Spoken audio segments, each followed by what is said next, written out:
शुक्लांबरधरं विष्णुं शिवं चतुर्भुजं प्रसन्नवदनं ध्यायेत् सर्वविघ्नोपशान्तये श्रीवेङ्कटाचलाधीशं श्रियाध्यासोक्तसं श्रीक्षेत्रमन्दारं श्रीनिवासमहं भजे श्रीपराभवनाम संवत्सर శుభాకాంక్షలు ఫలితాంశములు శ్రీ కళ్యాణగుణావహన్నిపహరంతు స్వప్రదోషాభం గంగాస్నాన విశేష పుణ్యఫలదం గాతానుతుల్యండునాం ఆయుర్వృత్తిదముత్తమం శుభకరం దద్దాన సంపత్ప్రదం నానాకర్మ సుసాధనం సముచితం పంచాంగమాగణ్యతాం.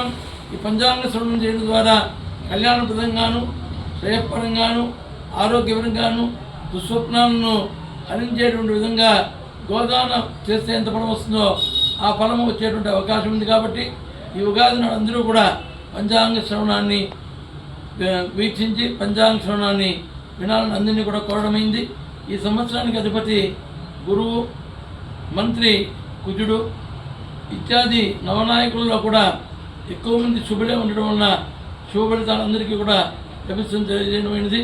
మరియు అందరికీ కూడా ఈ సంవత్సరం వ్యాపార దళాన్ని తీసుకుని అందరూ కూడా స్వామివారికి పూజ చేసిన తర్వాత అందరూ ఈ శ్లోకాన్ని చెప్పుకొని ఆ యొక్క వేపాక దళాన్ని తీసుకోవాలి. కొంతమంది ఉగాది పచ్చడి తీసుకుంటారు, కొంతమంది వేపాక బెల్లం తీసుకుంటారు. వారందరూ ఈ శ్లోకాన్ని పఠించి తీసుకోవాల్సిందిగా కోరుతున్నాం. సతాయుర్వత్తదేహాయ సర్వసంపత్కరాయ చ సర్వారిష్ట నివారాయ నింబకం దళభక్షణం సమస్త సన్మంగళాని భవంతు.